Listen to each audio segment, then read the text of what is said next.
Hello everyone, welcome to Big Talk here on Global Televisions, where we're taking the big political issues and of course assessing the current state of the nation. I mean, this is already day 7th of the End Bad Governance protests. We've seen some reports still coming in where some protesters are still demonstrating or persisting to be on the street, irrespective of the appeal by the president. It looks as if there are also the fact that some experts are arguing that some attention has not been channeled to some right places. What happened to the state government? What happens to the local government? But it looks as the president is taking the bull. The fact that he is the father of the nation, is the one taking the tough decisions on the policy. The issue of subsidy removal was done by the president. The issue of floating the naira was done by the presidency. That's why many people, many Nigerians are having to focus on the federal government. But it looks that recently there has been an increase in the fact, the allocations tend from the federal government to state government, even the fact that the Supreme Court recently granted financial autonomy to the local government. We are yet to know what is going on in the different local government, and probably we are now forced to ask, where are the funds allocated to states? Where are the funds allocated to local government? Tonight on the program Big Talk, we'll be looking at these issues, underscoring the fact that local government councils are seen to be the closest to the people and, of course, to the street. The fact that if we had autonomy to them, there is a move for upward development. We ought to see where lives of the people at the grassroots can be transformed. But it seems we are far from that reality, and the fact that Supreme Court judgment on the local government autonomy might be very challenging at this critical time. If you look at the allocations sent from the federal government to the state, you will, of course, understand that there is a problem that is ahead of us. And if we do not rise up to know and understand what is going on at the different local government area, probably we will be on the trouble. But tonight on the program, we're looking at all of these issues. But let's go on a break, and once we return from the break, we'll talk on these issues and, of course, bring the conversation and get started. Do stay with us.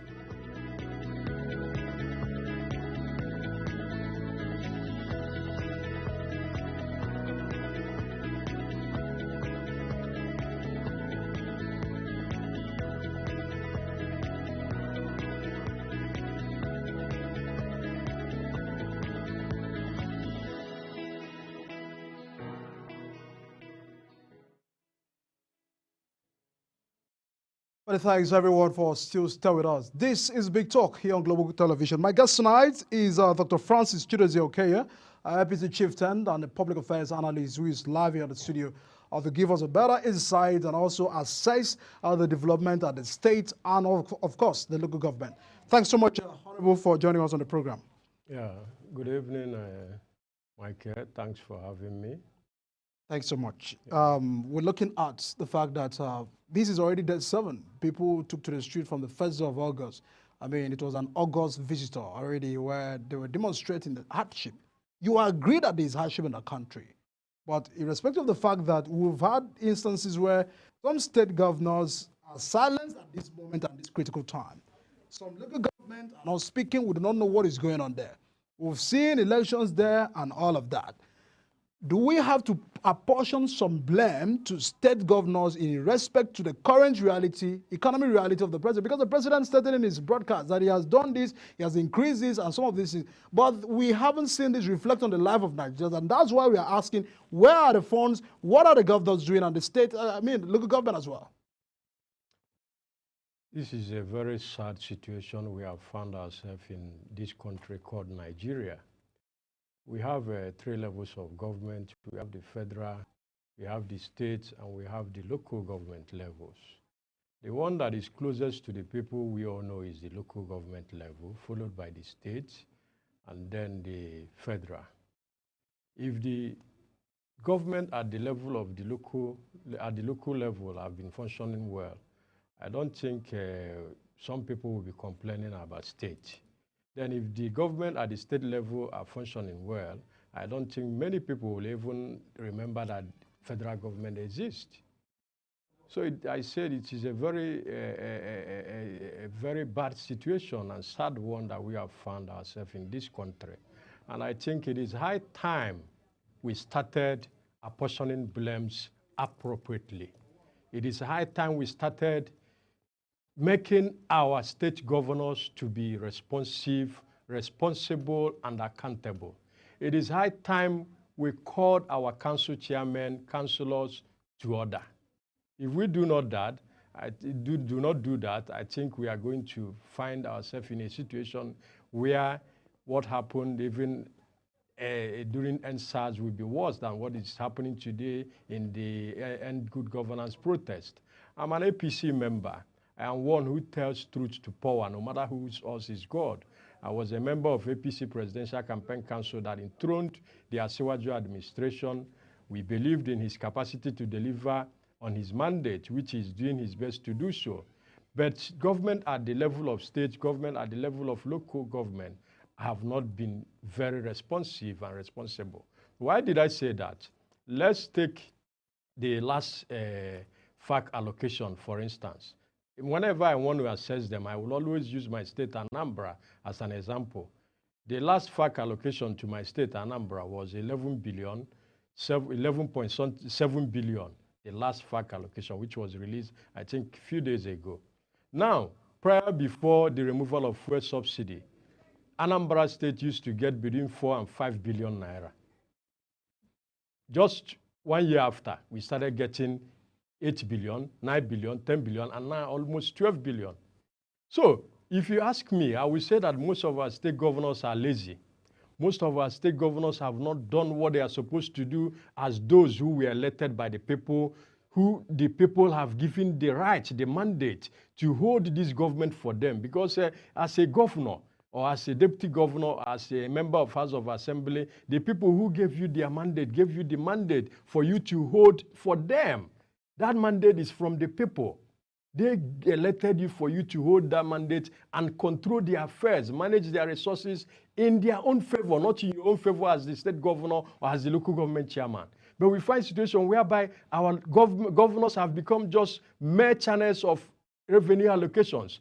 Every month they go to Abuja and collect FAC, return back to their state, pay salary that even most of them have not been able to pay, the last minimum wage of 30,000 naira. And we are talking about minimum wage of 70,000. How many of them are going to be able to pay? Yet they collect huge sums of money from federal allocation, and they are not doing anything with it. This is a situation whereby our people have not really found the right leadership. I mean, at the state level and at the local government level. That local government level we are even talking about, if not the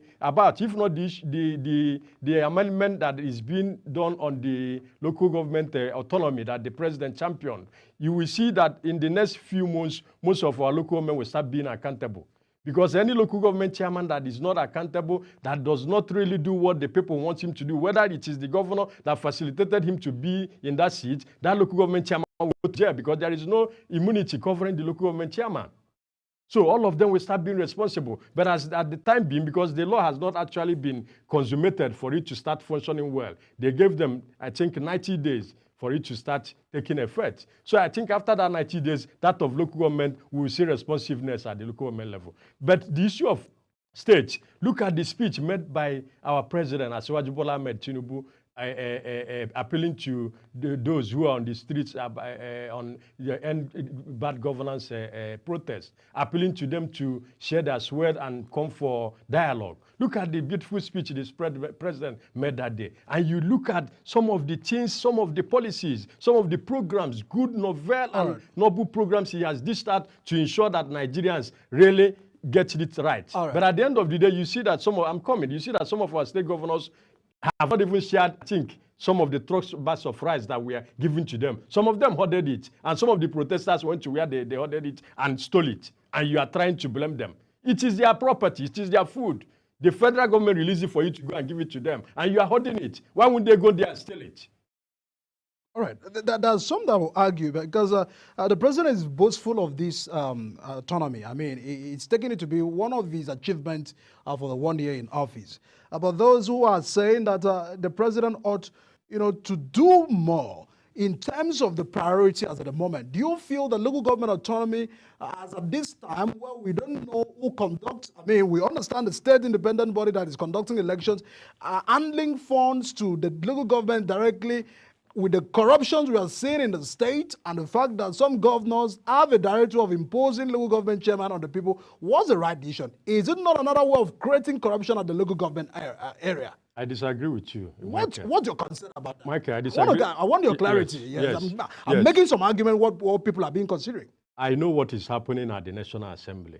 I know that the process has started to amend, to bring a law that will create local government independent electoral commission that will be in charge of conducting election at the local government level. I'm aware that the bill has passed first reading, remaining second and third reading. So if that bill comes into friction, that means it is that LGC or whatever that is going to conduct local government election. But even if it is not done that way, I bet it to you, Michael, if you're a local government chairman, for instance, and you were facilitated to become a local government chairman by your governor, and your governor expects you to, through backyard door, to be giving him the revenue according to his local government, which he collects directly, and your governor expects you to be giving it to him at the backyard.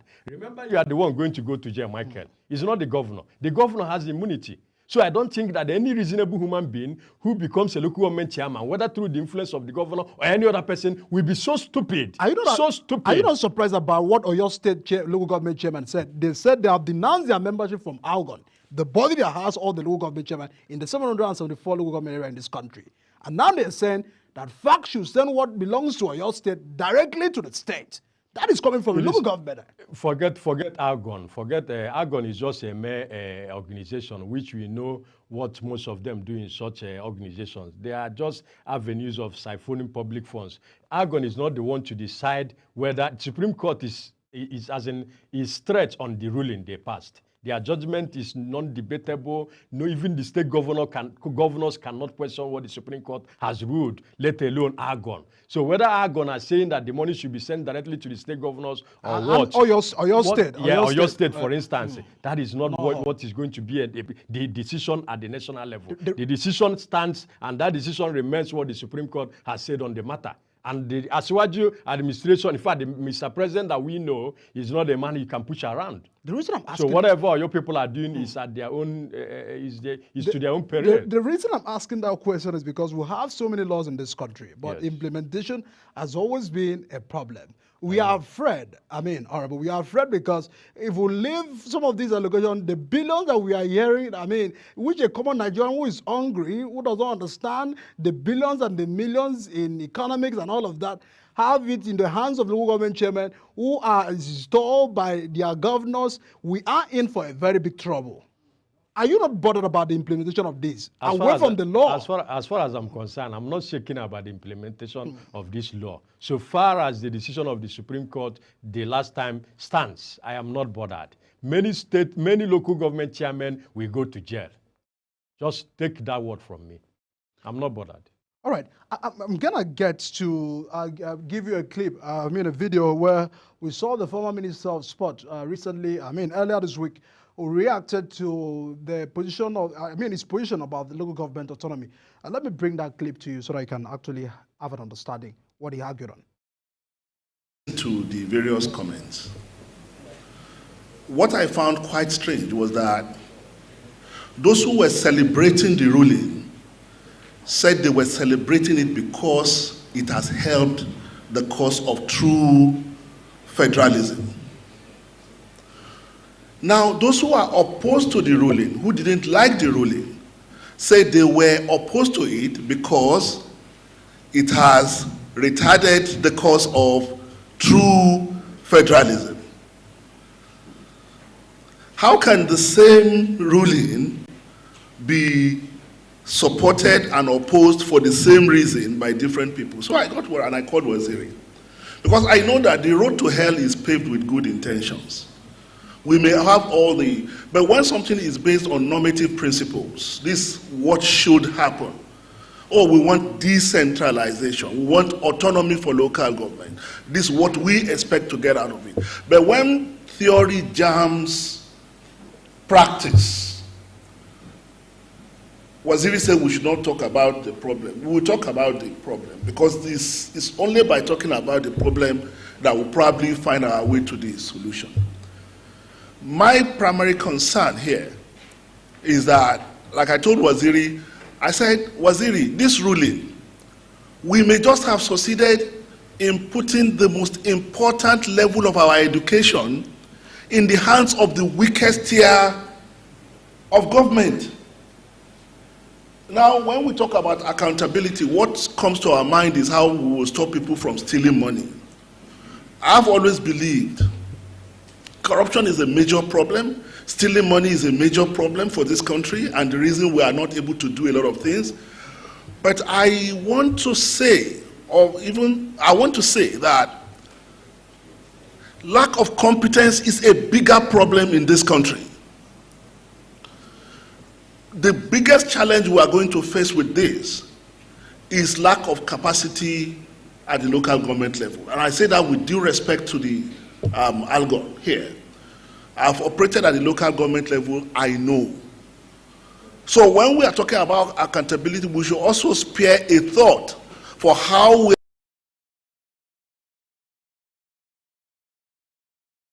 All right, as the former Minister of Youth, Bolaji was speaking, I mean, one of the stress really made was about the capacity. The fact that we probably may lack that in the administration. When you look at the current state of the local government, currently we have, it seems, I mean, some young people are not interested in the administration of local government in terms of offices, in terms of department and all of that. So we find it the fact that we might end up having, incapacitated people manning the local government when we have this influx of funds sent by the federal government, because it's paramount. And the reason I'm asking this question is because we have to know where we are heading to. I mean, when we look at the fact that the president is saying local government is closer to the people, we need to understand what it means. This is the same local government that some chairmen have to stay in the capital city in the states. They are not residing in their local government. Away from what it ought to be, the practice ought to be. Councillors are staying in the cities. Some are even trying to even come to Abuja and all of that. So we've seen this movement and all of that. We'll try to tell you that they are emulating from what the state commissioners and the members of the House of Assembly are doing. So now we have money, we have to make good use of the money. So what are the structures and the capacity you feel that we have in the local government that can be able to implement this? See, the local government autonomy law that has just been fully passed will fix many things in this country. I laugh when people say that we don't have enough manpower or capacity building at the local government level. Yeah, they may be right to an extent, but to some extent, beginning of things are always difficult. But when you start doing it, everything will just fall in. Why am I saying this? It was the hitherto practice or the practice of making the local government level or administration uninterested that made some of these people, manpower, these people with capacity, our youths who made them not to be interested at what is happening at the local government level. But with what is happening today now, the new law that gives mandate or power that all their revenue should be given directly to them. In fact, let me give you an example. Just yesterday on social media, I saw like 7 posters of young men. In fact, they are not even up to 30, just one person is just 32 among them. About the 7 posters I saw on the internet, I mean from my side, Anambra, who just came out on the social media. I mean that they announced on social media that they are contesting doesn't actually mean that they are contesting. But that interest of just coming out, printing posters and putting on social media on their wall shows that awareness has already started, even when the 90 days window has not reached. So that means by the time everything will fit in, that 90 months will come up, 90 days will come up, you will find out that many people, those manpower that you are talking about, will start getting interested, and people who have the manpower, who have the energy, the capacity, the wherewithal, everything will now fall in and start working at the local government level. Councillors who are well experienced, youths who are well experienced, are well grounded in leadership, will start having interest, declaring interest to run for governorship and run for councillorship and run for chairmanship. So it was what was hitherto practiced at that level that made people not to be interested. But today, many people will start being interested. In fact, there was a friend of mine from Taraba who mentioned his name. He's currently at the House of Representatives. He told me after the local government autonomy law was passed that, boy, it's like I will leave House of Rep and go and run for a local government chairman. And he meant it. So that means many things are going to fall in line. It is going to be to the glory of the Nigerian people. This issue of lack of participation by our youth, the awareness will start increasing. Even this issue of all the time we keep blaming the federal government, all the time we keep dragging the federal government, all the time we keep, people's attention will now reduce from the federal government and focus more at the local government level and at the state level. But the policy and taken by the federal government. Yes, the biting policies are taken by the federal government. The cushioning effects too are equally provided by the federal government and handed over to the state government. What are they doing with it? What are they doing? Okay, you can imagine that a president of your country handed you over some palliatives to go and hand over to the poor of the poor in your state, and you left it in the warehouse. And those protesting went and hijacked them, and you are arresting them. What nonsense! Please let us do you feel that the call president, our state governors to order. That is what I'm saying. Do you feel we have the statistics to address? Because when you look at the poorest of the poor, over time, we do not even know the number of people that we have in this. And sometimes, some state governors will say, with fairness to them, that they have to buy more and add before they can distribute. Isn't that the practice? It's a lie. Let them distribute the ones they were given first before they add. It's a lie. See, if all these things had been done prior the way before the protest, the way the president had planned it, I think it would have reduced to the barest minimum the number of people that would have participated in that protest. Our governors are not really trying. And some of them will come out openly and start castigating the president like I had the Baptist State governor talk yesterday. Very, very uncalled for. Very, very uncalled for. There are things we shouldn't be playing politics with in this country.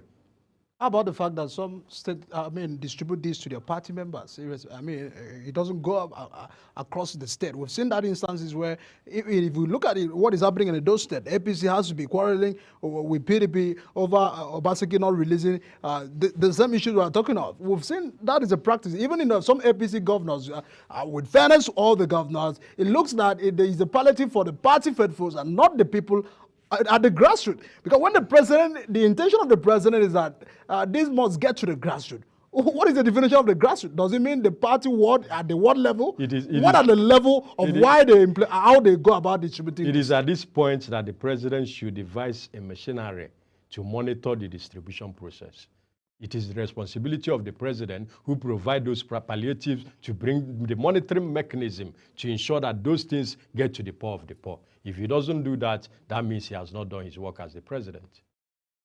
How do you assess the fact that it looks that the governors are currently silenced?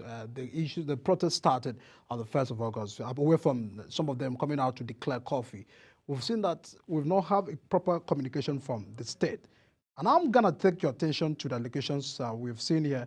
We're going to put this up to you. The recent FARC allocation to the 774 local government area across the 36 states on the FCT as of this month, July 2024, which Abia State has over 5.29 billion, Adamawa has 6.96 billion, Akwa Ibom 31, over 8.96 billion. We've seen the River State 12.37 billion. We've seen Ekiti State over 4.83 billion. You can see the statistics from there. Give me an understanding about the fact that we are seeing such, a very huge amount of locations sent from the federal government out to the state. But it looks that the status and the structures in the local government, it's nothing to write home about. Look at the issue of healthcare. Because we are not just talking about the palliative here. We are talking of also the fact that the infrastructure is currently bad and so worse in some local government. And this is where the people reside. The primary care centers is nothing to write them about. Some infrastructure, there's nothing to write them about infrastructure in the different local government area. Does it look that there's a need to audition the allocation of these funds we've had with the state government for so many times prior to the Supreme Court judgment? It borders on leadership, and again, borders on the individual managing the affairs of that particular state or states who are not living up to expectation. You can see a state receiving like 4 billion naira a month that is not even an oil-producing state, and you see the state governor doing well. I wouldn't mention them, doing extremely well. You probably see a situation where another state governor who receives like 11 billion, and the equally an oil-producing state, but is not doing something commensurate with that amount that that governor is receiving. So that is why I say it is all about leadership and the individuals who are managing the affairs of those particular states. And it now borders on how we elect our people, how we elect our leaders. It is high time our voters started looking inward, devoid of party affiliation, devoid of ethnicity or devoid of region or senatorial zone where the individual who is running for the office of governorship comes from. Look at that person, assess him well, check his antecedents, check his records, even his educational background, his psyche, his mental state of mind. These are things you have to look at before you elect one to govern you as state governor. You find situations where people just go into office or run for office just for running sake and for winning sake, and when they go into office, they only remember rushing to Abuja to collect FAC, run back to their state, pay salaries, and run back to Abuja. The next time you see them again is when they have maybe once in a while a state executive council meeting that they have, that even their state commissioners do not have a say in how to run the affairs of the state. These are how most of the states are run. And that is why we have this decadence, this economic quagmire ravaging most states in Nigeria, where you still see hunger, still see dilapidated roads in some states, still see healthcare institutions that are moribund and nothing to write home about. So it is high time we started looking inwards to look at the type of people we are letting to leadership, so that we'll be able to fix this country once and for all. Because as we are accusing the president of not living up to expectation, we should equally look at the state governors and local government chairmen and call them to order. You find situations whereby state governors, most of them have not conducted local government election. They are running it with caretaker committees. It's because of this new local government autonomy now that most of them are rushing. Just yesterday, my state governor, Soludo, just inaugurated ANSEC, Anambra State Independent Electoral Commission board, just yesterday, just to make sure he conducts the election before the 90 days window. That is what most other state governors are doing. So it is high time, like I said earlier, that we started showing leadership with the voters or with the electorate. How do we show leadership? We need to be responsive. We need to hold our responsible. We need to hold our leaders responsive. We need to hold our leaders accountable. Make sure that, in fact, this I'm an APC member. Some people may be saying, do I support the end of bad governance protests? To an extent, people are expressing how they are feeling about the state of the nation. And you allow them to express it. But whereby they express it in a situation where it can lead to violence or burning down government institutions or even causing arson in the state, I go against it. But they have a right to express how they are feeling. And when they are doing that, they should equally make sure that they are not only expressing that anger on the federal government, but equally to their state governors and their local government chairmen. These people stay in the local government. You feel because of some level of poor leadership at these respective state and local government, that's why we're having this, because we've seen issues of raising flags, a Russian flag, which has been condemned and all of that. Do you feel, because there's a saying that if you fail to train the child of the poor, he may actually comes up tomorrow to attack you. Does it look like over time we've seen this failure at the grassroots? That's why we're having this kind of rises of issues. Because an hungry man is an angry man. Yes. The hunger and the anger in the land today is not something that just enveloped immediately. It is something that started building up over time. And when I use the word over time, I mean you can judge it from the previous administration of Buhari. It was when all these things started, especially when the former CBN governor Emefiele brought those harsh policies that were anti-people, Those policies really harmed the Nigerian populace, particularly the poor of the poor. And that is exactly what we are witnessing today. So it's unfortunate that our president, Asiwaju Bola Ahmed Tinubu, came in at a time that some of those problems started brewing up. What I am appealing is that I call on my own fellow citizens, my own fellow poor of the poor. It is very important that we give the government time for some of these humanitarian policies of the Asiwaju administrations to come into friction. The president made another speech, I think this afternoon, corroborating what he said during the one he made, I think 4 days ago, about the protest, calling on the citizens to give him time and patience. I am reiterating that. I think Nigeria is going to be better for it. It looks like some of the policies made by your party, I mean, looking at 8 years of Buhari's administrations and 4 years, are not, are unpopular policy, in the sense that the people are not accepting this policy. And it's wise that when the people are not receiving your policy, you ought sometimes to hold back, because the people had expected that on the broadcast of Mr. President, he ought to have addressed either reversing that policy of subsidy removal. I disagree. I disagree. But it's unpopular. Michael, I know that is where you are going to land. I totally disagree on those calling on Mr. President to reverse the subsidy removal. I totally disagree. I'm going to come to that. Why I disagree is this. See, Michael, we need to take some or endure some sacrifices for us to feed this nation. If we don't endure, wait, we have to go hungry to endure. We have to go hungry to feed this nation. Is it because you have what to eat? Wait, I don't have. Don't categorize me at the level of rich people who doesn't Michael, know what to eat. Wait, Michael. You are buying something in the same market. I went to market yesterday. I told my wife yesterday that I would go to market myself yesterday. I went to market yesterday. What I saw on the market yesterday, in fact, I came back and hugged my wife and said, "You're a good woman."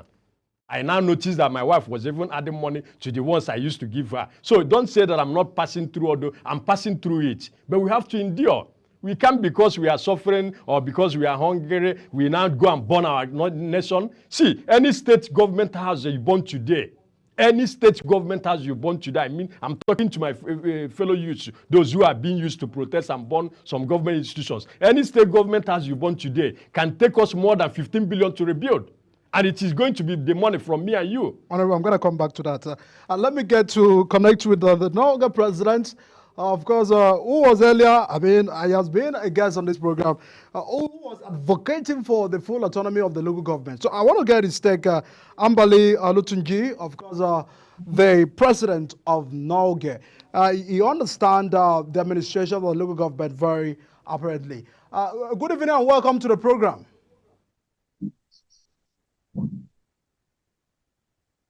Okay. I'm getting another guest, but once Ambali Olutunji connects with us, I'm gonna get back to him on that issues of local government autonomy that you're trying to trust.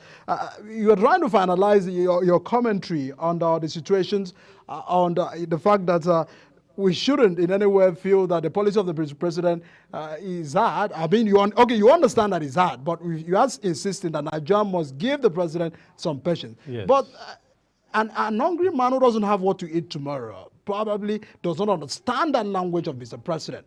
How do you balance this? If our state governors and the local government chairmen are doing more, the hunger would have reduced. That is my point. And I'm reiterating it. Let our state governors do more. Let our local government chairmen do more. They are closer to the people. When they are more responsible, responsive, and held accountable by the citizens, they will sit up. And when they sit up, the level of hunger, the level of unemployment will reduce. That is my take on that. No other way to tackle it. So I'm still calling on my fellow citizens to please give the president more time. He is just a year and 3 or 4 months in office. It is not enough for you to judge him or assess his capacity and say that he's not doing anything. The president has done so much for this country within this year and 3 months in office. We need to give him time for those policies which are really biting hard on Nigerian citizens. I agree. But for them to, at the long run, start yielding fruits for the benefit of the poor and the common masses and the downtrodden of this country. That is my take. All right, I'm going to get back to that conversation, but I've been told that due to the fact that there have been a recent reaction by the chairman of NNPCL, who appeared at the Senate Ad-hoc Committee earlier today on the grounds the fact that the media is wrongly, given a bad image of what the NNPCL is currently undergoing. He made mention of the fact that they are making they're having good intentions to reform the sector. But we had a press. A group holding a press conference earlier today stating the fact that they shouldn't allow the enemies of Nigeria truncate the good works of Malam Kyari as the Group Chief Executive Officer of NNPC. We have, many questions were asked, but let me get him to also give us a take on the grounds of the fact that the NNPC chairman has appeared in the House, the National Assembly, and also made this statement that he's undergoing a media trial, wrong accusations, and all of those questions you may begin to ask. Good evening, Dr. Gabriel. Thanks so much for joining us on the program. Good evening, and thanks for having me. Yes, I just want you to quickly give us an understanding of the fact that we don't want to go on the statistics of different allegations to NNPC and some corruptions alleged in that particular sector. It looks that the issues of fuel subsidy removal has also been a concern to Nigerians who were probably arguing that instead of Mr. President to go through, removing subsidy removal, removing subsidy from fuel, he ought to rather go after the corruptions in the oil sector. What is the position of the CEO of NNPCL in all of this? Understanding the fact that he's a man that we must hold accountable. He pledged allegiance to this country, and it ought to be that we need to know what is going on in that sector. You have distanced yourself. You've called on many people to shelve the media trials on the NNPC boss. What informed some of these your statements and your grounds? Thank you so very much. First of all, it's imperative I state here that the group CEO of NNPCL, Malam Mele Kyari, is a technocrat, that has been working for government. This is a young man who joined the NNPC since 1991, and he has risen through the ranks. He has a track record for which is verifiable, This is a professional that has put in his best so far, in the oil and gas sector of the Federal Republic of Nigeria, bringing very clear, changes in the oil and gas sector.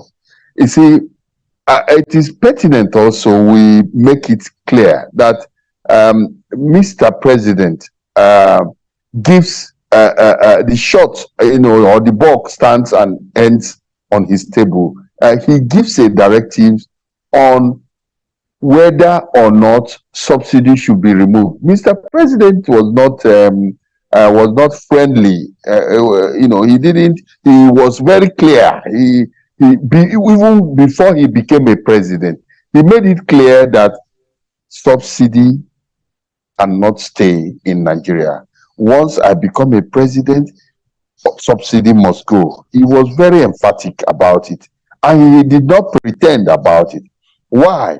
Because the president and commander-in-chief has discovered that the subsidy regime is saturated with corruption, as it were. And that is why Mr. President deemed it fit, to remove that subsidy regime so that Nigerians could have a fresh of breath air. Now, because of the removal of this subsidy regime, you can see that every state governor in Nigeria receives about 2 times the annual monthly allocation from FAC. Almost double of what they used to receive is what they are receiving now. In other words, Mr. President has decided willingly to devolve power, to release funds as much as possible to the states. And Mr. President also because he means well for the country, he has also been able to streamline the local government in a manner that the local governments will also be receiving funds directly from FAC, and no more joint jack accounts. You call it joint account by between the states and the local government. No more jack account anymore. So what are we saying? What we are saying essentially in our press briefing is that Mele Kyari is a professional and has a track record, has brought a lot of dynamic changes, and has repositioned the oil and gas sector in Nigeria. Doctor, nobody seems to argue on the qualifications of, the chairman of NNPCL, and nobody is also questioning his experience. And of course, from record, he has been from that sector. He has been in that sector from 1991. But we're more concerned about, we've seen the recent Dangote having a clash with that particular sector. The regulatory body had to question the product of Dangote. We are trying to encourage refinery, and he recently had promised Nigerians that the Nigerian refinery will be put to work.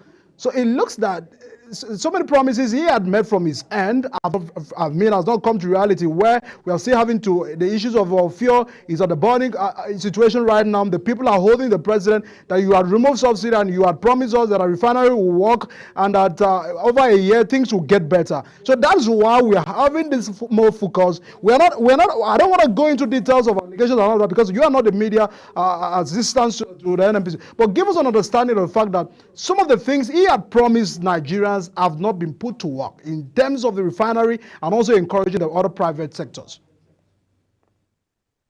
No, thank you so very much. You see, it is not for Malam Mele Kyari he's an individual, okay? We have known or have seen really the kind of corruption that is within the refining level, that is within the NNPC that does some kind of refining. In other words, there are persons who probably makes a lot of imports of refined crude oil who might not readily want the refineries to work. Mele Kyari is an individual who has staked his neck to ensure that the Nigerian refineries are working to full capacity. He has tried as much as possible to be able to reposition, the oil and gas sector. So what are we saying? We are saying that it is still work in progress. It is not yet Uhuru. We believe that it is work in progress. But calling for the sack of Mele Kyari is unfounded, because calling for his sack at this time, for us, we believe that anybody that is calling for his sack does not mean well for the country, neither does the person mean well for the renewed hope agenda as propounded by President Ahmed Bola Tinubu.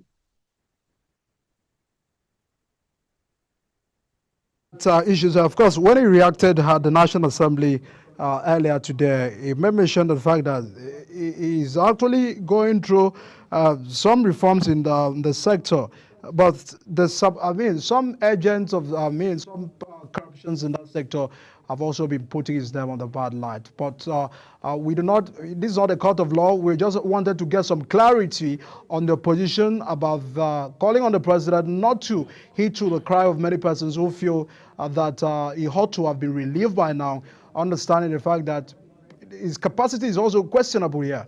So do you feel that moving forward that he still have the capacity to give us at this critical time that we have to transform that sector to what many Nigerians are looking for? Because you understand that the fuel issues of the fuel is not even available for many Nigerians to buy to start with. We've seen logistics issues argued by NNPC. We've also seen that it's also on the high side. I understand the fact that we have been subsidizing for other persons, in other parts of the world, in our neighboring countries and all of that. But how do we begin to make that it works and reflects that this is our oil? We do not have to pay so much to buy them.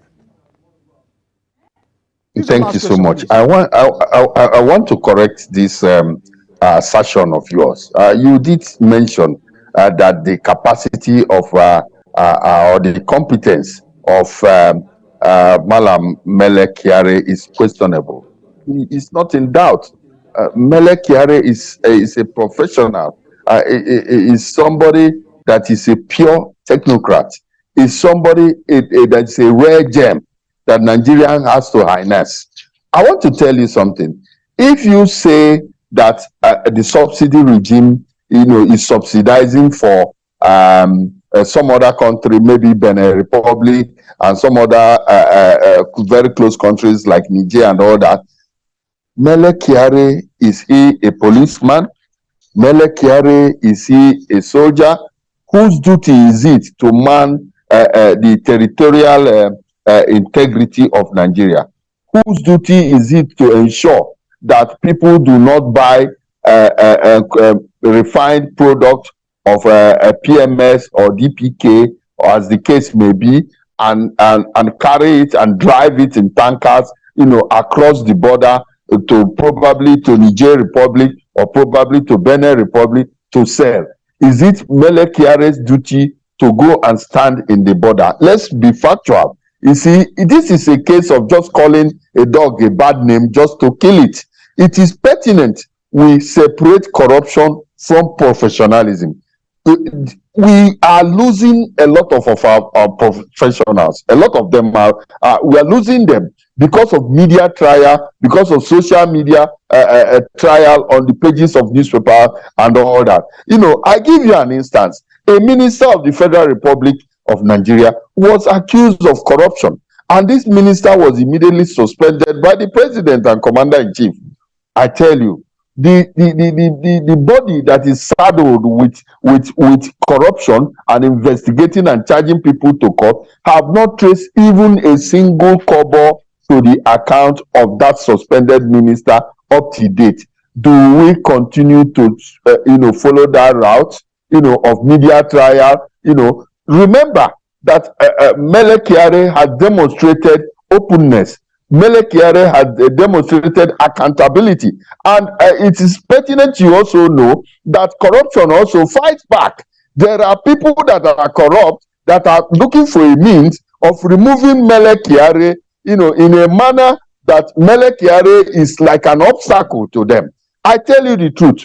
If the president and commander-in-chief wants to get these things right, he should continue to align or to work with Mele Kyari in a manner that Mele Kyari will conclude the reforms for which he has propounded. Thank you, Doctor. Thank you, Doctor. Time will not permit us to go into all of those details, and of course, probably there would have been other questions to follow, but we appreciate, of course, your concern. Is our own, and of course we are not also, we just wanted to get some clarity, right? Because we hold the duty and allegiance to making sure that we also give room for responses away from what we understand in the media. Thanks so much for joining us on the program, Dr. Nwambu Gabriel, who is the Director General of the Global Center for Conscious Living Against Corruption. Thanks so much for joining us on the program. Thank you so much. All right. Lastly, before we wrap up the program, what's your appeal, utmost appeal at this critical time? Because it looks like today is the 7th of the protest, so people are still agitating, irrespective of the fact that Mr. President have appeal. What is your appeal to the state government as at this time? What is also your concern about the president in respect to addressing this issue? Because he is the father of the country. He told Nigerians that from day one he will hit the ground running, and many people did not subscribe for another hardship of APC government. What's your appeal before we round up the program? First of all, let me tell you that even the PDP presidential candidate and the Labour Party presidential candidate also promised to remove fuel subsidy if they enter into office. In fact, Peter Obi said, I will do it immediately. So all of them, including Tinubu, promised to remove fuel subsidy if they get into power. So anybody castigating President Tinubu or telling him at this time to reverse himself and bring back fuel subsidy or subsidy regime, I think that person does not mean well for this country. So that subsidy that has been removed as the president stated on his inaugural day, I think should be allowed to stand. The protesters demanding that the issue reverse it, I think they are not meaning well for this country. Let that stand as it is today. Because like the guy that was just interviewed now just stated, most of the state governors are receiving double or triple of what they used to receive before the subsidy regime. So let them use that money for the benefit of the poor of the poor. Let them ensure that the poor masses who are the true owners of that money are allowed to enjoy what the money is meant for. Thanks so much, Dr. Francis Okoye, episode chieftain and a public affairs analyst, of an in-depth analysis on the positions and the situations, and of course, a very critical one, where stakeholders have to come together to rescue the situations out. Because when you look at the fact that the president is saying, I've put in a lot, I am on top of the game, I'm on the situation, give me some more time, that these things we see today, we won't see them again tomorrow. But we understand that lives of many Nigerians who could not afford some basic, even feeding is also at stake right here. And that's the reason why we are appealing for all stakeholders, both the governors of the state, the National Assembly member must do what can reflect peace in this country by making a very demonstrative effort in rescuing the situation on ground. That's the size of our program tonight on Big Talk. Looking forward again. See you tomorrow while we hit on another convention. Thanks so much.